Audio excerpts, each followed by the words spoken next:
ধন্য স্যার, ধন্য হয়ে গেল।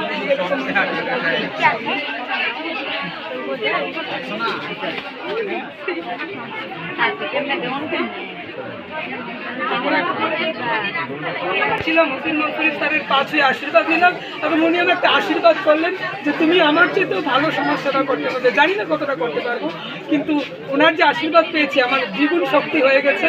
তো হোসেন মনসুরি স্যারকে অনেক অনেক ধন্যবাদ আমাকে আশীর্বাদ করার জন্য। আমি যখন ওনার পা ছুঁয়ে বসে পড়লাম, উনিও বসে পড়েছেন।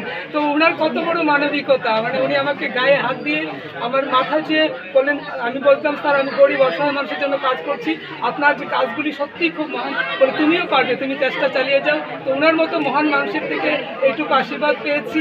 ওনাকে আমার ত্রিপুরাবাসীর পক্ষ থেকে একটা গিফট তুলে দিতে পেরেছি, সেটা আমার অনেক বড় পাওনা। অনেক তো আপনারা সবাই যারা যারা মনশ্রীর জন্য সাহায্যের হাত বাড়িয়ে দিয়েছেন, আগামী দিনেও আমাদের ত্রিপুরা রাজ্যে প্রত্যেকটি শিশু যেন শিক্ষা থেকে বঞ্চিত না হয়, কেউ যেন ওষুধের অভাবে মারা না যায়, সেই জন্য আপনারা সহযোগিতা করবেন, এটাই আশা রাখছি। মনশ্রী যেমন ত্রিপুরাবাসীকে এক করে দিয়েছে ভালোবাসার জন্য, সহযোগিতার জন্য, আমরা সবসময় এভাবেই একে অপরের পাশে থাকবো।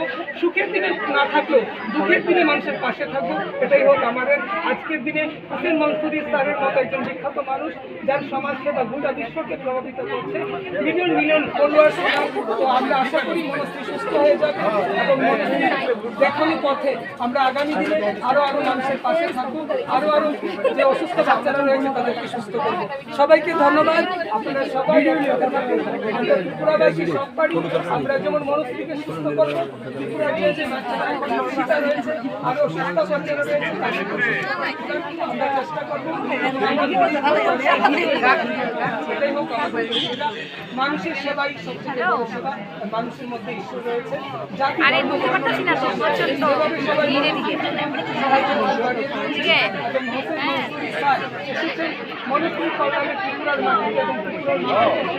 অনেক ভালোবাসা সহযোগিতা পেয়েছেন, সবাই